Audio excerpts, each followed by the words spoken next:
नमस्कार दोस्तों, डिजिटल गुरुकुल में मैं श्रीकांत आप लोग सबका एक बार फिर से स्वागत करता हूं। दोस्तों, आज हम बात करेंगे वर्ष 2020 के कुछ अति महत्वपूर्ण सिलेक्टेड प्रश्नों के बारे में। ये सारे प्रश्न आपके आने वाले एग्जाम के लिए मोस्ट इंपॉर्टेंट है। आप किसी भी एग्जाम की तैयारी क्यों न कर रहे हो। देर न करते हुए सेशन की शुरुआत करते हैं। शुरुआत सबसे पहले मोस्ट इंपॉर्टेंट बिहार इलेक्शन से कहते हैं।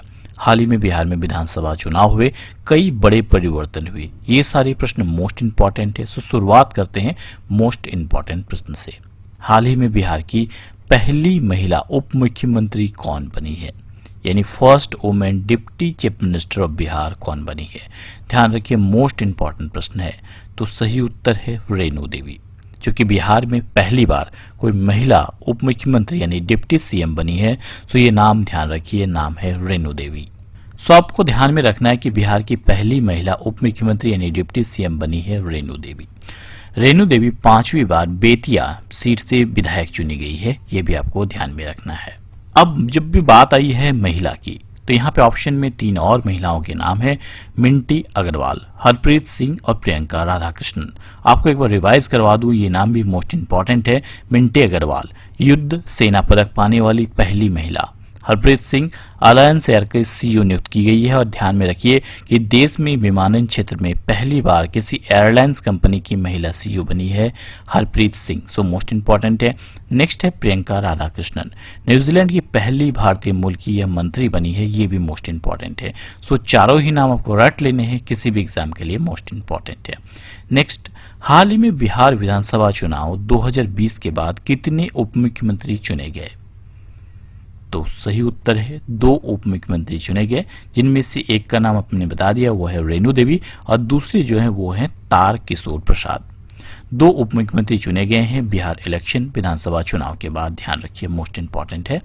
इसके अलावा प्रश्न बन सकता है कि भारत में सर्वाधिक बार मुख्यमंत्री बनने का रिकॉर्ड किसने तोड़ दिया है। मोस्ट इंपॉर्टेंट प्रश्न है, ध्यान रखिए। तो सही उत्तर है बिहार के चीफ मिनिस्टर फिर से चुने गए नीतीश कुमार ने यह रिकॉर्ड तोड़ दिया है।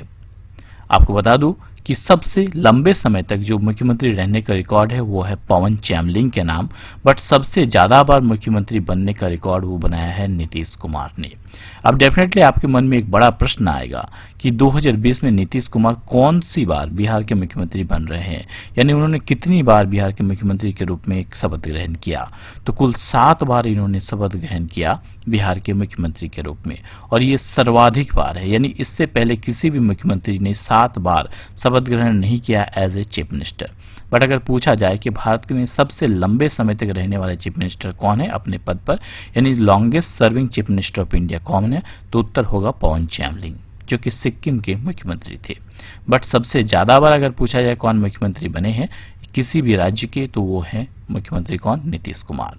ये बिहार के 22वें नंबर के मुख्यमंत्री बने थे, ध्यान रखिए।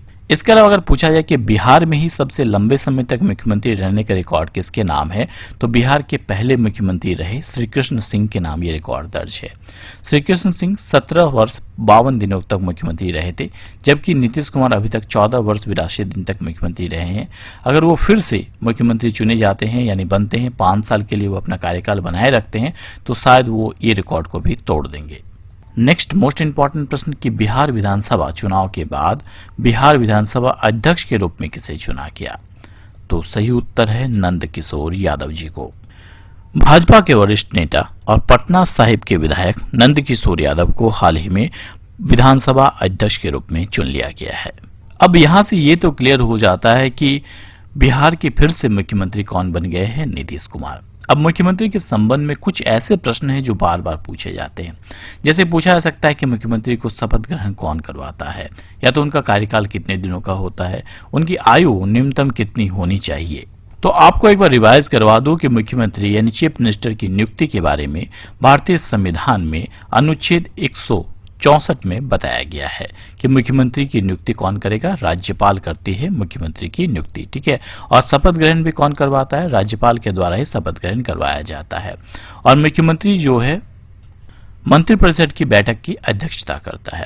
जिस प्रकार से केंद्र में सभी मंत्रियों का हेड कौन होते हैं, प्रधानमंत्री होते हैं, उसी प्रकार से राज्य में सभी मंत्रियों का हेड कौन होता है, वो मुख्यमंत्री होता है। तो जिस प्रकार से केंद्र में वास्तविक प्रमुख यानी केंद्र का वास्तविक प्रमुख कौन होता है, प्रधानमंत्री, उसी प्रकार से किसी भी राज्य का वास्तविक प्रमुख कौन होता है, मुख्यमंत्री। जबकि संवैधानिक प्रमुख होता है किसी भी राज्य का कौन, राज्यपाल, और देश का यानी केंद्र का संवैधानिक प्रमुख कौन होता है, राष्ट्रपति।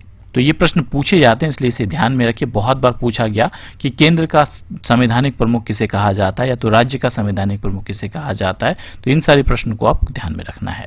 अगर एज के बारे में पूछा जाए तो एक मुख्यमंत्री बनने के लिए मिनिमम उनकी 25 वर्ष की आयु होनी चाहिए। ठीक है, तो एज लिमिट याद रखिए, 25 वर्ष की आयु होनी चाहिए। कुछ इंपॉर्टेंट अनुच्छेद याद रखना है, जैसे आर्टिकल 163 यानी अनुच्छेद 163 में राज्यपाल की सहायता के लिए या तो सलाह देने के लिए मंत्रिपरिषद का गठन किया जाता है और उसमें से उसका हेड कौन होता है, मुख्यमंत्री होता है। अनुच्छेद 164 में बताया गया है कि मंत्रियों के बारे में अन्य उपबंध के बारे में बताया गया है। अगर कार्यकाल की बात करें तो एक मुख्यमंत्री का कार्यकाल नॉर्मली 5 वर्षों का होता है। अगर पूछ लिया जाए कि एक मुख्यमंत्री को शपथ ग्रहण कौन करवाता है, तो राज्यपाल के द्वारा, यानी उस राज्य के राज्यपाल के द्वारा ही मुख्यमंत्री को शपथ ग्रहण करवाया जाता है। और अगर मुख्यमंत्री को त्यागपत्र भी देना हो तो किसे देगा, वो राज्यपाल को ही देगा। सो अगर प्रश्न में आपसे पूछा जाए कि मुख्यमंत्री राज्य का कैसा प्रमुख होता है, तो मुख्यमंत्री राज्य का कैसा, वास्तविक प्रमुख होता है। जबकि राज्यपाल जो होता है किसी भी राज्य का संवैधानिक प्रमुख होता है। ठीक है, तो गवर्नर हो गया संवैधानिक प्रमुख और चीफ मिनिस्टर क्या हो गया, वास्तविक प्रमुख। चलिए आगे बढ़ते हैं और एक और महत्वपूर्ण प्रश्न को कवर करते हैं कि मुख्यमंत्री बनने के लिए कितनी उम्र होनी चाहिए। तो एक मुख्यमंत्री बनने के लिए, जैसे मैंने बताया, मिनिमम 25 वर्ष की उम्र उसकी कंप्लीट हो जानी चाहिए, तभी वो एक मुख्यमंत्री बनने के लिए एलिजिबल होगा। अच्छा, रिसेंटली एक एग्जाम में यह प्रश्न पूछ लिया गया कि भारत में किसी भी सदन का सदस्य बने बिना कोई व्यक्ति मुख्यमंत्री के पद पे कितने दिनों तक बना रह सकता है। तो सही उत्तर है वो 6 माह तक मुख्यमंत्री के पद पे बना रह सकता है, किसी भी सदन का सदस्य रहे बिना। 6 मंथ के अंदर उसकी सदस्यता उसे प्राप्त कर लेनी है। अगर वो नहीं प्राप्त करता है तो उसे पद त्याग कर देना पड़ेगा। नेक्स्ट, मुख्यमंत्री को पद और गोपनीयता की शपथ कौन दिलाता है। तो हाल ही में बिहार में मुख्यमंत्री चुने गए कौन, नीतीश कुमार जी। फिर से लगातार 7वीं बार वो मुख्यमंत्री चुने गए, तो उनको कौन दिलाया, उनको दिलाया बिहार के राज्यपाल। यानी मुख्यमंत्री को पद और गोपनीयता की शपथ कौन दिलाता है, उस राज्य का राज्यपाल दिलाता है। सो बिहार के राज्यपाल अभी कौन है, फागू चौहान। और इन्हीं के द्वारा श्री नीतीश कुमार जी को मुख्यमंत्री के पद का शपथ ग्रहण करवाया गया। चलिए आगे बढ़ते हैं और बात करते हैं फिर से बिहार चुनाव के बारे में। बिहार में चुनाव हुए। बिहार चुनाव 2020 कितने सीटों पर हुआ। तो कुल 243 सीटों पर बिहार चुनाव हुआ, जिसमें से एनडीए ने जीत दर्ज की, 125 सीटों ने हासिल की थी। अगला प्रश्न पूछा जाए कि बिहार चुनाव 2020 में बहुमत साबित करने के लिए कितनी सीटें चाहिए थी। तो बहुमत साबित करने के लिए 122 सीट चाहिए थी 243 सीटों में, जिसमें से एनडीए ने 125 सीटें हासिल की। तो अगर पूछा जाए कि किस पार्टी ने बिहार का चुनाव जीता, तो एनडीए पार्टी ने जीता था। अच्छा, एनडीए का पूर्ण रूप क्या है, बहुत बार पूछा जाता है। तो नेशनल डेमोक्रेटिक अलायंस एनडीए का पूर्ण रूप है, यानी राष्ट्रीय जनतांत्रिक गठबंधन। ध्यान रखिए। अगर पूछा जाए कि बिहार में जो चीफ मिनिस्टर बने श्री नीतीश कुमार जी, उनका संबंध किस पार्टी से है, तो जेडीयू से उनका संबंध है, यानी जनता दल यूनाइटेड उनका पार्टी का नाम है और वो जेडीयू के अध्यक्ष भी हैं। तो जनता दल यूनाइटेड का मुख्यालय हेडक्वार्टर कहाँ पे है, तो ये नई दिल्ली में है। और बीजेपी के साथ उन्होंने कोलैबोरेशन किया था और एनडीए ने चुनाव जीता। सो बीजेपी के अभी अध्यक्ष कौन है, जेपी नड्डा जी बीजेपी के अध्यक्ष हैं। इसके पहले अमित शाह जी अध्यक्ष थे बीजेपी के, बट हाल ही में जेपी नड्डा जी को बीजेपी का अध्यक्ष बनाया गया है। सो बीजेपी का हेडक्वार्टर कहाँ पे है, तो इसका भी हेडक्वार्टर है नई दिल्ली में। चलिए बात करते हैं बिहार के बारे में। बिहार भारत के किस भाग में स्थित है, अगर पूछा जाए तो ये भारत के पूर्वी भाग यानी ईस्टर्न जोन में स्थित है। इसके अलावा बिहार राज्य देश की किस सीमा को लगाता है, यानी बिहार राज्य सीमा किस देश से लगा है। स्टेट की नहीं बात कर रहा हूं मैं, बात कर रहा हूं किस कंट्री के साथ बिहार अपना सीमा साझा करता है। तो एकमात्र कंट्री है नेपाल। यहाँ पे जैसे आप लोग देख पा रहे हैं, बिहार नेपाल के साथ अपना बॉर्डर शेयर करता है। नेक्स्ट इंपॉर्टेंट प्रश्न कि बिहार दिवस के रूप में कब मनाया जाता है, तो 22 मार्च को हम लोग बिहार दिवस के रूप में मनाते हैं। 22 मार्च 1912 को इस राज्य की स्थापना की गई थी। आगे बढ़ने से पहले बता दूं दोस्तों कि वर्ष 2020 के जनवरी 2020 से लेके अभी तक के जितने भी इंपॉर्टेंट करंट अफेयर्स है उसका पीडीएफ आ चुका है। 1000 से ज्यादा प्रश्नों का कलेक्शन है। खास बात यह है कि ये सारे पीडीएफ इंग्लिश और हिंदी दोनों ही वर्जन में एक साथ आपको मिल जाते हैं। सारे ही एमसीक्यू के बनाए गए हैं ताकि आपको प्रैक्टिस कर सके आप, और मोस्ट इंपॉर्टेंट प्रश्नों का कलेक्शन है।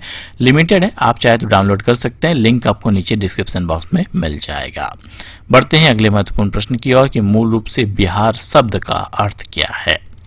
तो बिहार शब्द का अर्थ है बौद्ध मठ, और आपको पता है कि बुद्धों के जो प्रमुख तीर्थ स्थल है बोध गया वो भी बिहार में है। अब जब बात आई है बिहार की तो चलिए फटाफट बिहार को कवर कर लेते हैं। बिहार की स्थापना कब हुई थी? 1912 में बिहार की स्थापना हुई थी।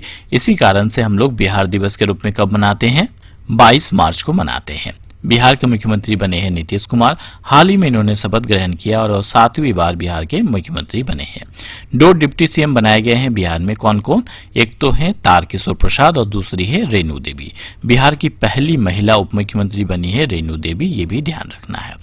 बिहार के गवर्नर कौन है? फागू चौहान, और इन्हीं के द्वारा बिहार के मुख्यमंत्री श्री नीतीश कुमार जी को शपथ ग्रहण करवाया गया। बिहार की राजधानी है पटना। बिहार में कोसी, गंगा, गंडक, कमला, पन्नार और पुनपुन जैसी नदियां बहती है। हाईकोर्ट की अगर बात करें तो बिहार हाईकोर्ट जो है वो पटना में है और इसके मुख्य न्यायाधीश है संजय करोल जी। अब कुछ ऐसे प्रश्न जो बार बार बिहार के बारे में पूछे जाते हैं, चलिए एक बार रिवाइज करवा लूं, आप लोग रट लीजिए इन चीजों को। जैसे किस नदी को बिहार का दुख यानी बिहार का शोक कहा जाता है? तो कोसी नदी को बिहार का शोक कहा जाता है, क्योंकि हर साल बाढ़ के कारण, इस कोसी नदी के कारण जो है बहुत सारे लोगों की क्षति होती है और बहुत से लोगों की जान भी चली जाती है। नेक्स्ट, किसने प्राचीन पाटलिपुत्र नगरी की स्थापना कर पटना शहर बसाया था? तो शेरशाह ने बसाया था। नेक्स्ट, छठ पूजा किस महीने में मनाया जाता है? तो कार्तिक महीने में छठ पूजा मनाया जाता है और बिहार का एक प्रमुख त्योहार है छठ पूजा। रिसेंटली एग्जाम में पूछ लिया गया कि रामधारी सिंह दिनकर जी का जन्म कहाँ हुआ था? तो रामधारी सिंह दिनकर का जन्म बिहार के मुंगेर में हुआ था। इसके अलावा बौद्ध का जो प्रमुख तीर्थ स्थल है बोध गया, उसको किसने बनवाया था? तो उसे समुद्रगुप्त के द्वारा बनाया गया था।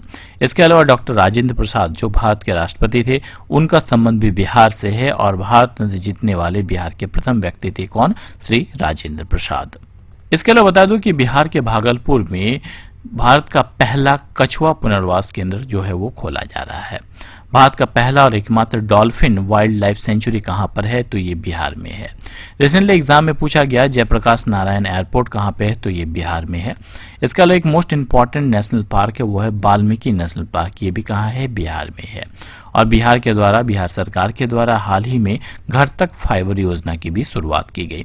अच्छा, क्या आप बता सकते हैं कि विश्व का सबसे बड़ा हॉस्पिटल कहाँ पर बनाया जा रहा है? तो बिहार की राजधानी पटना में बनाया जा रहा है। PMCH यानी पटना मेडिकल कॉलेज में बनाया जा रहा है। 5462 बेड के साथ ये विश्व का सबसे बड़ा जो अस्पताल बनने का दावा कर रहा है। आगे बात करते हैं बिहार के पड़ोसी राज्य के बारे में कि बिहार के 3 पड़ोसी राज्य कौन से हैं? तो उत्तर प्रदेश, झारखंड और पश्चिम बंगाल, ये 3 पड़ोसी राज्य हैं बिहार के। और पड़ोसी देश कौन सा है? तो वह है नेपाल। अच्छा, क्या आप बता सकते हैं कि पाटलिपुत्र का स्थापना किसने किया था? तो पाटलिपुत्र का स्थापना उदयन के द्वारा किया गया था। अजातशत्रु का उत्तराधिकारी था उदयन और उसी के द्वारा पाटलिपुत्र का जो है वो स्थापना किया गया था। उदयन का जो पहली जो राजधानी थी वो राजगीर में थी। बाद में उदयन ने अपनी राजधानी को ट्रांसफर करके कहाँ बनाया? पाटलिपुत्र में बनाया। नेक्स्ट, क्षेत्रफल की दृष्टि से बिहार जो है वो देश का कौन सा स्थान है? तो अगर बाय एरिया पूछा जाए तो बिहार का स्थान 13वां स्थान है।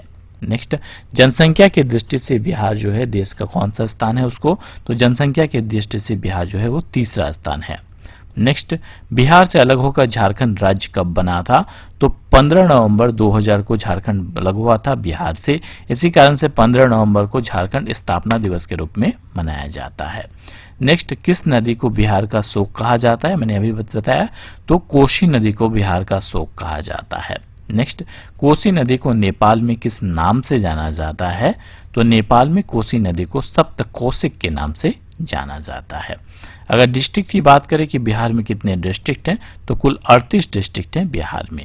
अच्छा, चलिए फटाफट बताइए कि बिहार के पहले मुख्यमंत्री कौन थे? तो कृष्णा सिंह बिहार के पहले मुख्यमंत्री थे और ये सबसे लंबे समय तक बिहार के मुख्यमंत्री में पद पर बने रहने वाले मुख्यमंत्री हैं। नेक्स्ट, बिहार केसरी के नाम से किसे जाना जाता है? तो कृष्णा सिंह जो बिहार के पहले मुख्यमंत्री थे उन्हीं को जाना जाता है बिहार केसरी के नाम से। बिहार में कितने गवर्नर ऐसे हुए जो बाद में जाकर देश के राष्ट्रपति बने? तो अभी तक 2 बिहार के गवर्नर बन चुके हैं, यानी राज्यपाल हो चुके हैं, जो बाद में जाके बिहार के किसी भी बाद में जाके भारत के राष्ट्रपति बने। अब डेफिनेटली आपके मन में प्रश्न आया कि कौन से ऐसे 2 गवर्नर थे बिहार के जो बाद में जाके भारत के राष्ट्रपति बने? तो वो तो आपको पता होगा, जो अभी भारत के 14वें राष्ट्रपति हैं श्री रामनाथ कोविंद जी, वो पहले बिहार के राज्यपाल थे। इसके अलावा 1967 में देश के 3रे राष्ट्रपति बने जाकिर हुसैन, ये भी पहले बिहार के राज्यपाल थे। तो दोनों नाम ध्यान में रखना, एक तो रामनाथ कोविंद जी और दूसरे जो है वो श्री जाकिर हुसैन जी। ये 2 राज्यपाल थे बिहार के जो बाद में जाके भारत के राष्ट्रपति बने। नेक्स्ट, बिहार के कौन से 2 गवर्नर ऐसे हैं जो भारत के राष्ट्रपति बने? तो नाम याद रखिए, जाकिर हुसैन और रामनाथ कोविंद। नेक्स्ट, बिहार और उड़ीसा का विभाजन कब हुआ? तो 22 मार्च 1936 को बिहार और उड़ीसा अलग प्रांत बने थे, बट 1912 में ये दोनों अलग अलग जो है वो राज्य बने, ये ध्यान रखना है। नेक्स्ट, 1857 की क्रांति में बिहार के नेता कौन थे? तो कुंवर सिंह बिहार की ओर से नेता थे 1857 की क्रांति में। नेक्स्ट इंपॉर्टेंट प्रश्न, गांधी जी ने भारत में पहली बार सत्याग्रह आंदोलन बिहार में कहां प्रारंभ किया था? तो महात्मा गांधी ने सबसे पहले चंपारण में सत्याग्रह की शुरुआत की थी और गांधी जी के नेतृत्व में बिहार में चंपारण में 1917 यानी 1917 में चंपारण सत्याग्रह हुआ था और इसे चंपारण सत्याग्रह के नाम से जाना जाता है और गांधी जी के नेतृत्व में भारत में किया गया ये पहला सत्याग्रह था। चलिए फटाफट कुछ और प्रश्नों को कवर करते हैं कि बिहार की राजकीय पक्षी कौन सी है? तो गोरैया बिहार की राजकीय पक्षी है, यानी स्पैरो जिसे कहा जाता है। नेक्स्ट, बिहार के राजकीय पशु कौन सा है? तो बैल बिहार का राजकीय पशु है। राजकीय पुष्प की बात करें तो गेंदा यानी मैरीगोल्ड बिहार के राजकीय पुष्प है। बिहार का राजकीय वृक्ष कौन सा है? तो पीपल का पेड़ बिहार का राजकीय वृक्ष है। बिहार में सर्वाधिक जनसंख्या वाला राज्य कौन सा है? तो सर्वाधिक जनसंख्या वाला जिला जो है वो है, डिस्ट्रिक्ट जो है वो है पटना बिहार का। बिहार का सबसे कम जनसंख्या वाला जिला कौन सा है? तो वो है शेखापुर, यानी सबसे ज्यादा जनसंख्या रहती है पटना में और सबसे कम जनसंख्या रहती है शेखपुरा में। बिहार के वर्तमान राज्यपाल कौन है? तो श्री फागू चौहान जी बिहार के वर्तमान राज्यपाल है, जिन्होंने श्री नीतीश कुमार जी को हाल ही में शपथ ग्रहण करवाया। नेक्स्ट इंपॉर्टेंट प्रश्न, पुनपुन नदी बिहार के किस स्थान में जाकर गंगा से मिलती है? तो पुनपुन नदी फतुहा में जाकर मिल जाती है गंगा में। ठीक है, पुनपुन नदी भारत में बिहार में राज्य में रहने वाली जो बहने वाली गंगा की एक सहायक नदी है, यानी ट्रिब्यूटरी है और ये पटना के नजदीक जाके फतुहा में के पास जो है वो गंगा में मिल जाती है। नेक्स्ट इंपॉर्टेंट कि बिहार में लोकसभा सीट कितनी है? तो कुल 40 लोकसभा सीटें बिहार में। राज्यसभा सीट की बात करें तो कुल 16 राज्यसभा सीट है और विधानसभा सीट की बात करें तो 243 विधानसभा सीट है, जिनमें हाल ही में इलेक्शन हुआ। चलिए आगे बढ़ते हैं और बात करते हैं बिहार हाईकोर्ट की। बिहार का हाईकोर्ट है पटना में और बिहार के वर्तमान में मुख्य न्यायाधीश कौन है हाईकोर्ट के? तो संजय करोल जी हैं। नेक्स्ट इंपॉर्टेंट प्रश्न, गुरु गोविंद सिंह जी का जन्म स्थल कहाँ है? तो गुरु गोविंद सिंह जी का जन्म स्थल है बिहार के पटना में। नेक्स्ट इंपॉर्टेंट प्रश्न, गौतम बुद्ध जी को ज्ञान प्राप्त कहाँ हुई थी? तो बिहार के बोध गया में गौतम बुद्ध को ज्ञान की प्राप्ति हुई थी। नेक्स्ट इंपॉर्टेंट प्रश्न, गया शहर किस नदी के किनारे बसा हुआ है? तो गया शहर जो है वो फ्यूंग नदी के किनारे बसा हुआ है। दोस्तों आज के लिए इतना ही। दोस्तों बता दूं कि वर्ष 2020 के जनवरी से लेके अभी तक के इंपॉर्टेंट करंट अफेयर्स आ चुके हैं। 1000 प्रश्नों से ज्यादा का कलेक्शन है, आप चाहे तो डाउनलोड कर सकते हैं, लिंक नीचे डिस्क्रिप्शन बॉक्स में है। आज के लिए आपका क्विज का प्रश्न है कि 2020 में नीतीश कुमार जी ने कौन सी बार बिहार के मुख्यमंत्री के रूप में शपथ ग्रहण किया? 5वीं बार, 6ठी बार, 7वीं बार या 8वीं बार? मैंने बताया आपको, आई होप आप सब इसका उत्तर कर पाएंगे। कमेंट बॉक्स पे कमेंट करके जरूर आप इसका उत्तर बताइए। आज के लिए इतना ही, जल्द ही लौटेंगे नई वीडियो नए नॉलेज के साथ। तब तक हंसते रहिए, मुस्कुराते रहिए। Thanks for watching video. जय हिंद, जय भारत दोस्तों।